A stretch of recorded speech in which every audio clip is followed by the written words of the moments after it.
Hello and welcome to episode 65 of Nugget's Dungeon Terrain. This is the second in a series where I'm building a series of sea caves.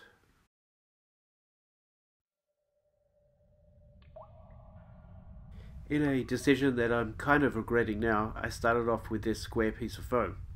I've marked out 3 different entry-exit points, and the rest is going to be melted down to look like rock pools inside the tidal cave.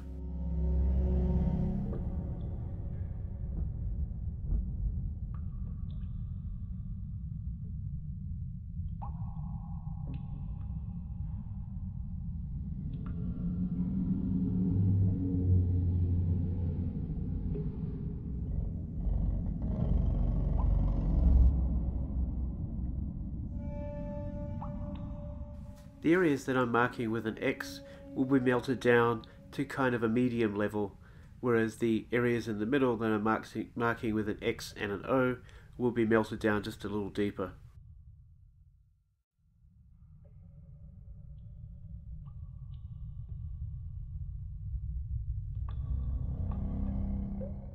So once the soldering iron is heated up to a point where it won't stick to the foam but just melt it, I'm starting on the middle area.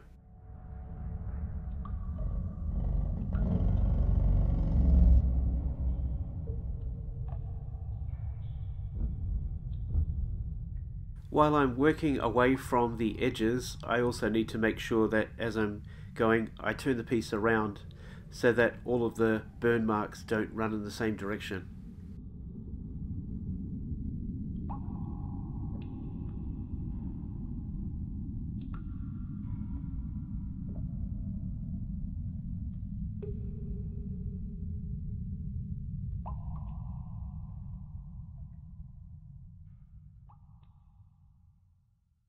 This base piece is 2 centimeters high. At the deepest point I'm only burning down about 1 centimeter. On the edges I'm burning about half of that again, except in one corner where I'm going down to about the same lower depth. This is the area that, when the tide is high, the water rushes into this part of the cave.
Off camera I've given the room the same paint treatment as episode 1.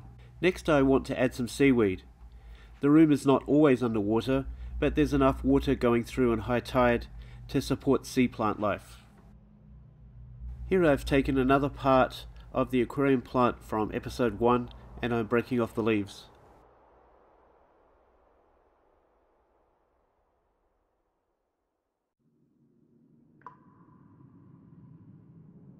After painting these pieces black, I have added them one at a time using super glue to the base.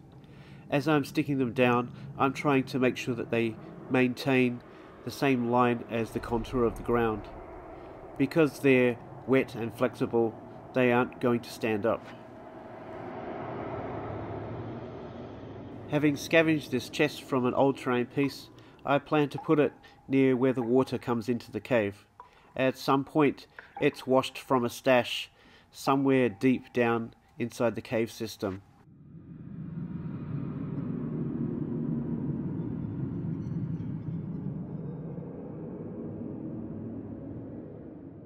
I was going to add small rocks and sand to the edges anyway, but it was at this point that I realized that it was a bit of a mistake making a square room for a round cave. So I set out to break up the corners and the edges by adding even more amounts of sand than I originally planned.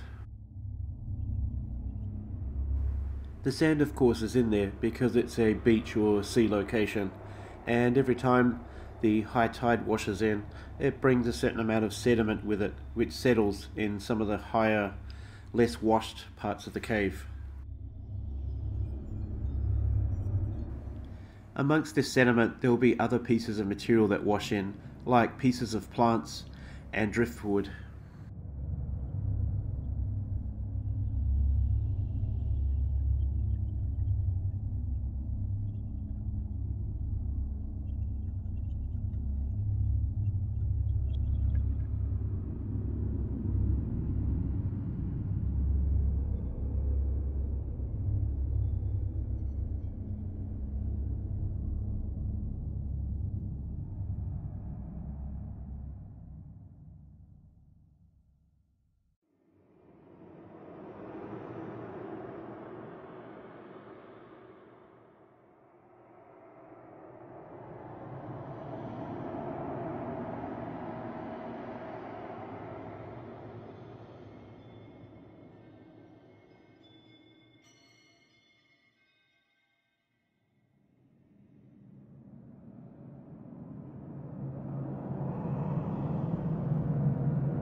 Here I'm adding half a shield to the sand to make it look like it's washed up and been embedded in the sediment.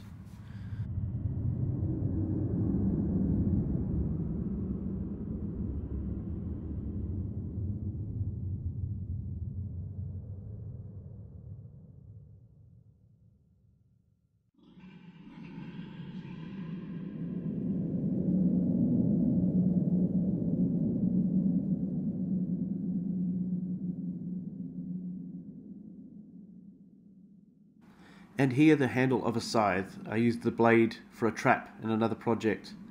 I want it to look like an interesting piece of a ship that's been shipwrecked and washed in.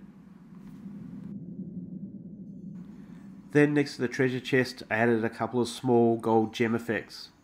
Because I was going to put a little bit of water over the top of this, I thought it'd be great to see a couple of shiny things shining through the water.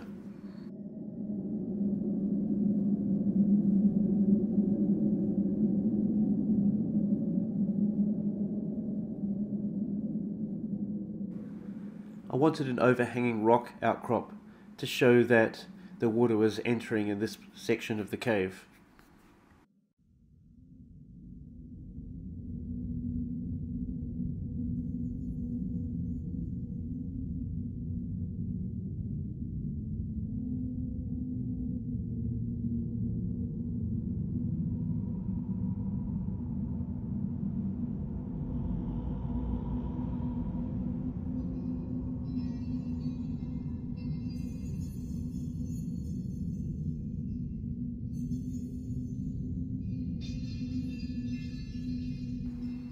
Next, to break up the square lines just a little bit more, I added a large chunk of foam to the largest flat wall section.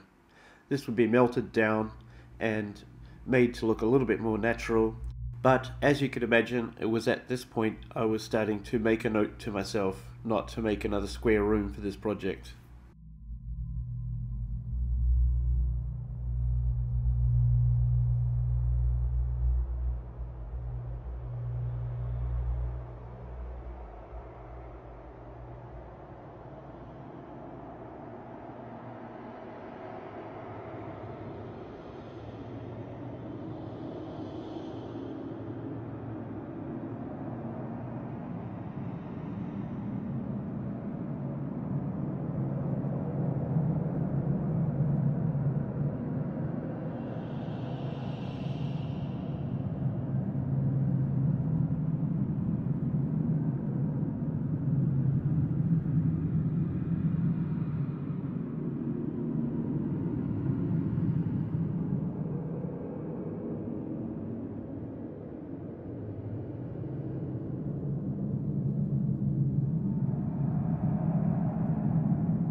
Here are some still shots of the lowest points being filled up with a water effect.